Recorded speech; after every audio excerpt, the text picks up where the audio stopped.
कांदा पीक म्हणजे शेतकऱ्याच्या अर्थकारणाला गती देणारं पीक. सध्या जर आपण पाहिलं तर कांद्याचे बाजारभाव हे अक्षरशः घसरलेले आहेत. त्यामुळे शेतकरी हा प्रचंड अडचणीत आलेला आहे. सोबतच अर्थसंकल्पामध्ये शेतकऱ्यांच्या हिताची एकही गोष्ट सरकारने केलेली दिसत नाही. त्यामुळे शेतकरी हा पुरेपूर त्या ठिकाणी बेजार झालेला आहे.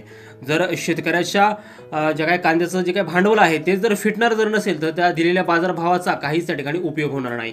मग प्रत्येक शेतकऱ्याला असा प्रश्न पडतो ते म्हणजे कांद्याचे बाजारभाव कधी वाढतील. त्या संदर्भातीलच एक महत्त्वाचा अपडेट या व्हिडिओच्या माध्यमातून आपण त्या ठिकाणी पाहणार आहोत. त्यामुळे चॅनलवरती नवीन असाल तर चॅनलला सबस्क्राईब करा आणि या व्हिडिओला एक लाईक नक्की करा. मित्रांनो, सध्याची कांदा बाजार स्थिती जर आपण पाहिली तर महाराष्ट्रातील लासलगाव झालं, पुणे झालं, पिंपळगाव झालं, नाशिक झालं, सोलापूर झालं या प्रमुख बाजारांमध्ये कांद्याची सरासरी जो काय दर आहे तो त्या ठिकाणी 700 ते 1200 रुपये प्रति क्विंटलच्या दरम्यान आहे.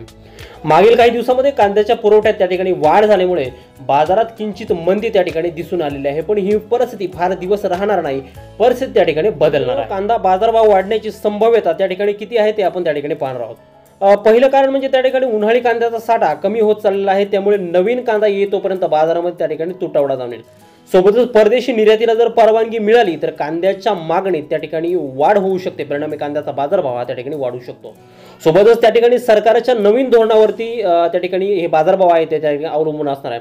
निर्यात बंद राहिली तर भाव स्थिर राहतील, पण खुली निर्यात जर चालू जर झाली तर मोठी त्या ठिकाणी तेजी येऊ शकते. सोबतच आता त्या ठिकाणी थोड्या दिवसामध्ये त्या ठिकाणी प्री मान्सून त्या ठिकाणी चालू होणार आहे. तर काही ठिकाणी अवकाळी पाऊस जो काय आहे तो कांद्याच्या उत्पादनावरती परिणाम करण्याची शक्यता आहे. त्यामुळे बाजारभाव त्या ठिकाणी वाढू शकतो. भाव हे त्या ठिकाणी कधी वाढतील हा प्रत्येकाच्या मनामध्ये असलेला प्रश्न आहे. तज्ज्ञांच्या मते मार्च महिन्याच्या शेवटी किंवा एप्रिलच्या सुरुवातीस त्या ठिकाणी भाव वाढू शकतात. जर निर्यात बंदी उठवली गेली तर एप्रिल महिन्यात मोठी तेजी येण्याची शक्यता त्या ठिकाणी आहे. मे जून महिन्यात भाव आणखी वाढू शकतात, कारण त्या काळात नवीन कांद्याची उपलब्धता ही त्या ठिकाणी कमी होणार आहे. शेतकऱ्यांसाठी जो काही सल्ला आहे तर विक्री कधी करायची आहे तर आपण थोडक्यात त्या ठिकाणी पाहणार आहोत. जर स्टॉक जर मोठा असेल तर थोडा कांदा आताच त्या ठिकाणी विकावा आणि काही प्रमाणात कांदा हा साठवावा. सोबतच उन्हाळ्यात कांदा टिकवण्यासाठी योग्य साठवणूक करावी, नाही तर खराब होण्याची शक्यता त्या ठिकाणी जास्त असते. सरकारच्या धोरणावरती त्या ठिकाणी लक्ष ठेवा. निर्यातीबाबत कोणते निर्णय त्या ठिकाणी घेतले जातात यावर त्या ठिकाणी बाजारभाव हा ठरणार आहे.